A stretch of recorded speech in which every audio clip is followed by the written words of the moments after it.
Bismillahirrahmanirrahim. Assalamualaikum warahmatullahi wabarakatuh. Selamat bergabung di SMP IT Cendekiah. Apa kabar Ananda? Semoga selalu dalam keadaan sehat walafiat ya. Amin. Meskipun dalam masa pandemi COVID-19 tidak menyurutkan semangat Ananda untuk terus giat belajarnya ya. Nah, jangan lupa untuk selalu menerapkan protokol kesehatan dengan sering mencuci tangan, memakai masker jika hendak keluar rumah, dan tetap menjaga jarak. Salam kenal ya Ananda. Perkenalkan, nama Ustazah Rahmayana. Ustazah mengampu mata pelajaran seni budaya. Sebelum memulai pembelajaran, alangkah baiknya kita berdoa sebelum belajar. Bismillahirrahmanirrahim. Raditu billahi rabbah wa bil islami dinah wa bi Muhammadin nabiyya wa rasulah.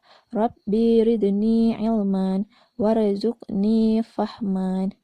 Artinya, kami ridho Allah Subhanahu wa Ta'ala sebagai Tuhanku, Islam sebagai agamaku, dan Nabi Muhammad sebagai Nabi dan Rasulku. Ya Allah, tambahkanlah kepadaku ilmu dan berikanlah aku pengertian yang baik. Amin. Untuk pertemuan pertama ini, kita akan membahas topik mengenai seni rupa, yaitu menggambar ragam hias. Nah, sebelumnya Ananda, kita juga harus tahu tujuan pembelajaran kita. Ananda dituntut harus bisa memahami prinsip dan prosedur menggambar flora, fauna, dan bentuk geometris menjadi ragam hias. Insya Allah, Ananda juga harus bisa menggambar gubahan flora, fauna, dan bentuk geometrik menjadi ragam hias. Nah, apa saja sih yang perlu kita pelajari? Ini dia, yang pertama, kita harus tahu pengertian dari menggambar ragam hias. Nah, selanjutnya, kita juga harus tahu prinsip menggambar ragam hias, jenis ragam hias, media menggambar ragam hias, dan prosedur menggambar ragam hias. Ada yang udah tahu nggak ya, apa sih itu ragam hias? Nah, ini ya, Ustazah jelaskan. Ragam hias disebut sebagai ornamen yang berasal dari kata ornari, yang berarti menghiasi. Nah, ragam hias merupakan salah satu karya seni rupa yang sengaja dibuat untuk tujuan sebagai hiasan pada suatu produk agar menjadi lebih indah dan bermakna. Coba lihat contoh dari ragam hias ini. Indah bukan? Ini yang dimaksud sebagai ornamen atau menghiasi. Ragam hias dapat juga digunakan sebagai identitas atau ciri khas suatu daerah.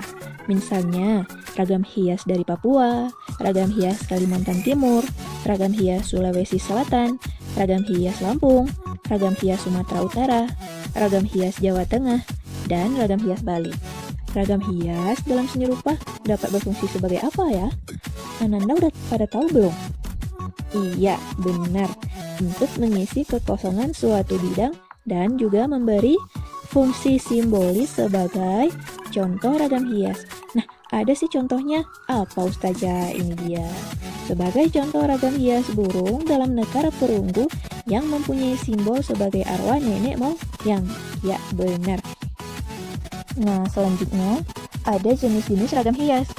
Yang pertama, ragam hias geometris. Ragam hias geometris ini mencakup pilin, meander, tumpal, kaung, dan swastika. Nah, ini ada contoh gambarnya. Yang pertama, geometris ini berarti sebagai bentuk yang teratur. Seperti contoh gambar yang pertama. Nah, jenis ragam hias yang kedua yaitu ragam hias tumbuhan. Nah, yang ketiga, jenis ragam hias hewan. Yang keempat, jenis ragam hias manusia. Yang kelima, jenis ragam hias benda alam. Ragam hias benda alam mencakup air, api, batu, gunung, awan, dan matahari. Nah, seperti contoh yang Ustazah berikan ini mencakup jenis ragam hias benda alam apa ya? Iya, benar. Ini mencakup jenis ragam hias awan ya. Jadi, Ananda sudah mengetahui apa pengertian menggambar ragam hias, teknik. Oh iya, sebentar lagi kita masuk ke dalam tekniknya ya. Nah, Ananda juga sudah mengetahui jenis ragam hias, ya kan? Jadi, selanjutnya kita akan masuk ke materi media menggambar ragam hias. Nah, dalam menggambar kita juga harus mengetahui media apa yang harus kita gunakan. Yang pertama ada bahan. Bahannya apa saja Ustazah? Yang pertama ada kertas ya. Kertas untuk menggambar yang pasti. Yang kedua ada kanvas. Yang ketiga ada kaca. Ini seperti contoh gambar yang Ustazah berikan. Yang keempat ada triplek. Ada juga yang menggunakan bahan tembok ya. Nah, yang selanjutnya bahan mewarnai ada krayon. Yang pertama ini contoh gambar ada cat minyak, cat poster, ada juga cat air dan tinta bak. Nah, ada juga alatnya ya. Jadi sebelum menggambar kita juga harus tahu nih alat apa aja yang digunakan. Yang pertama ada kuas, palet. Palet tahu ya, palet itu tempat untuk mencampur warna dari cat yang kita gunakan ya. Digunakan dengan apa? Dengan menggunakan kuas. Yang ketiga ada pensil. Pensil digunakan untuk membuat sketsa gambar. Nah, yang keempat ada mistar atau penggaris. Ini digunakan untuk membuat ragam hias geometris. Nah, ya ada juga jangka ya. Jangka digunakan untuk membuat lingkaran atau setengah lingkaran. Itu dia media pembelajaran untuk gambar ragam hias. Nah, ini kita baru masuk teknik menggambar ragam hias. Yang pertama itu ada teknik mistar. Ini ada contoh gambar segitiga, segi 4, lingkaran ya. Yang dimaksud dengan mistar tadi apa ya? Ada yang ingat gak Ananda? Tadi Ustazah udah sebutkan loh. Apa itu mistar? Iya, benar. Jadi, teknik mistar adalah menggambar ragam hias dengan menggunakan alat bantu mistar atau penggaris dan jangka ya. Nah, ini juga bersifat mutlak karena hasil gambar ini harus benar-benar lurus, lengkung, dan bidang beraturan ya. Seperti contoh gambar ini, kita lihat lagi. Ada gambar segitiga, persegi, ya kan? Segi 5, segi 6, lingkaran, dan elips. Jadi Ananda harus bisa mengkreasikan teknik mistar ini sedemikian rupa dan disusun menjadi sebuah ornamen ya. Jadi ini dia dasar dari gambar hias teknik mistar yang akan dibentuk menjadi ornamen mistar ya. Yang kedua ada teknik manual. Nah, yang pertama juga di dalam teknik manual ada teknik linier yang merupakan cara menggambar dengan menggoreskan pensil atau pena yang menghasilkan garis, baik garis lurus, garis lengkung maupun pertemuan beberapa garis. Ini ada contoh gambar ya. Di sini ada menggunakan garis lengkung ya. Nah, yang kedua ada teknik arsir. Ini juga sudah kita pelajari di pertemuan yang pertama ya.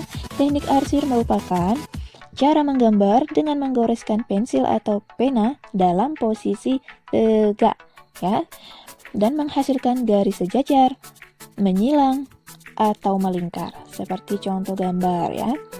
Nah, yang ketiga ada teknik dusel. Ada yang masih ingat teknik dusel itu apa? Di pertemuan pertama juga sudah kita bahas kan? Ayo, ada yang ingat?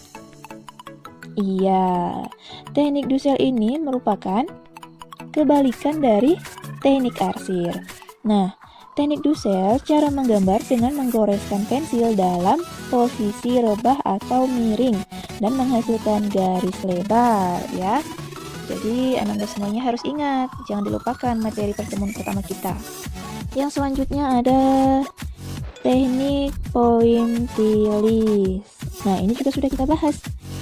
Teknik pointillis merupakan cara menggambar dengan menitik-nitikkan pensil atau pena yang menghasilkan kumpulan titik seperti contoh gambar ya.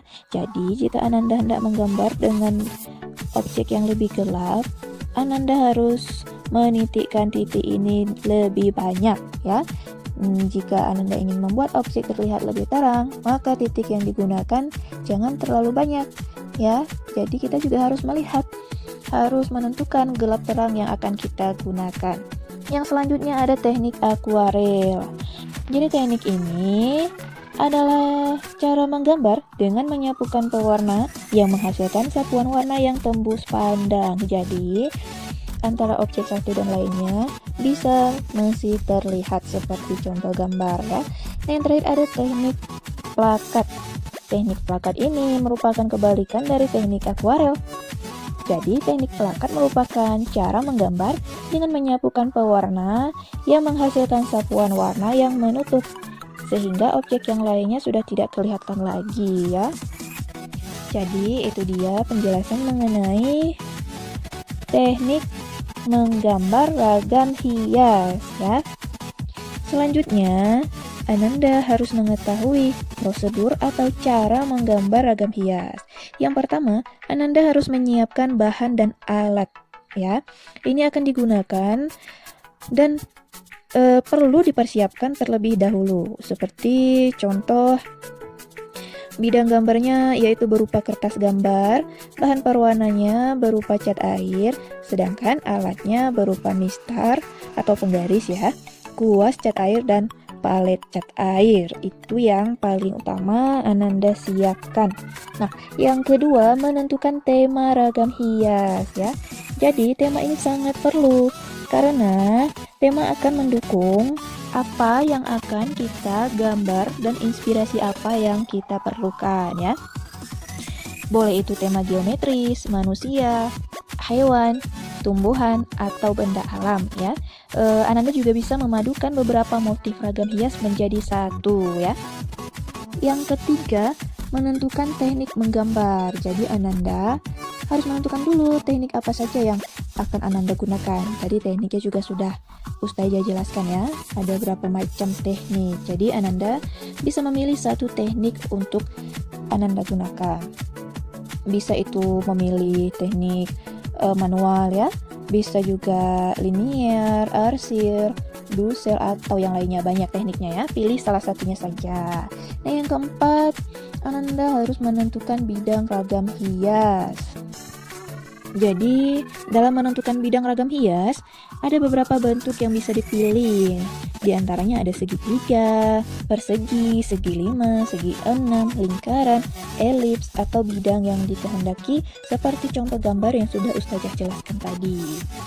Nah, ini ada contoh latihan menggambar bidang beraturan. Nah, seperti gambar latihan 1, ada menggambar segitiga. Ini memudahkan Ananda dengan membuat sketsa lingkaran, lalu dibuat garis vertikal dan horizontal membentuk tanda tambah dan menarik sisi segitiganya sehingga sisi-sisi kanan dan kiri ini menjadi sama sehingga membentuk segitiga yang sempurna ya. Ini bisa Ananda gunakan latihan ini di rumah. Nah, seperti gambar latihan 2, menggambar persegi bisa dengan menggunakan lingkaran juga, sama seperti latihan 1 ya. Ini ada beberapa contoh, jadi Ananda bisa pelajari di rumah ya. Yang kelima yaitu membuat sketsa ragam hias. Nah, sketsa dapat dibuat dengan menggunakan pensil ya. Pensil gambar pada bidang gambar yang berupa garis yang membentuk. Nah, jika sketsa dipandang belum sesuai dengan keinginan, Ananda dapat memperbaikinya dengan menggunakan pensil ya. Jangan menggunakan langsung cat atau bahan mewarnainya, itu jangan ya. Untuk sketsa khusus hanya menggunakan pensil. Ini ada contoh-contoh membuat sketsa. Ya, coba lihat. Ini ada juga gambar latihan 1 menggambar garis dan bidang. Nah, ada garis ya, garis vertikal. Nah, di sampingnya kita bisa membuat bidang. Coba lihat contoh gambarnya. Yang kedua ada menggambar gubahan daun. Ini ada cara-cara membuat gambar daun yang sempurna. Ragam hias ini juga bisa Ananda buat sebagai ini hiasan dalam bingkai ya, atau hiasan tepi. Ini juga di dalam bingkai nanti bisa dihias sehingga bentuk bingkai itu menjadi lebih indah dengan menambahkan ornamen. Nah, di dalam gambar menggambar hias yang beraturan juga bisa ditambahkan ornamen seperti tadi contohnya bidang segitiga, persegi, segi lima, dan lain-lain. Itu di dalamnya bisa Ananda tambahkan ornamen, boleh itu dari tumbuhan ya, boleh dari bentuk geometris itu sendiri ya, sehingga menghasilkan ragam hias yang indah. Yang keenam, mewarnai ragam hias. Ya, ini seperti contoh gambar. Setelah kita membuat sketsa sesuai dengan tema yang telah Ananda inginkan, selanjutnya Ananda bisa mewarnai sesuai keinginan ya. Jadi Ananda bisa memulai dari warna muda menuju warna yang lebih tua dan diakhiri dengan warna yang paling tua. Jadi itu juga bisa disebut sebagai gradasi warna ya. Coba lihat contoh gambar ini. Nah, yang ketujuh itu penyelesaian akhir. Jadi ini tindakan untuk melihat secara keseluruhan gambar dengan cermat dan teliti. Mungkin ada yang kurang atau yang belum sempurna, jadi bisa disempurnakan gambar tersebut dengan mewarnai atau menghapus bagian yang sama sekali tidak diperlukan lagi ya. Pada prinsipnya, penyelesaian akhir adalah penyempurnaan gambar ragam hias yang dibuat ya. Nah, itu dia penjelasan mengenai menggambar ragam hias. Nah, gimana nih pembelajaran kita? Semoga apa yang Ustazah berikan dapat dimengerti ya. Di sini juga Ustazah memberikan kesimpulan. Mungkin Ananda tidak terlalu mengerti atau kurang memahami yang Ustazah berikan atau Ustazah jelaskan. Di sini Ananda bisa membaca lagi kembali atau menyimpulkan apa sih kesimpulan dari materi yang kita pelajari hari ini. Jadi Ananda bisa membacanya ya. Nah, ini dia kesimpulannya. Ananda bisa membaca lagi kesimpulan ini dan selalu ingat apa yang telah kita pelajari ya. Sekian pembelajaran kita hari ini, dan untuk evaluasi pembelajaran Ananda bisa nanti mengisi jawaban pada link yang telah Ustazah berikan ya. Jadi untuk menutup pembelajaran, alangkah baiknya kita berdoa lagi ya. Bismillahirrahmanirrahim. Allahumma arinal haqqa haqqan warzuqna ittiba'ahu wa arinal batila batilan warzuqna ijtinabahu.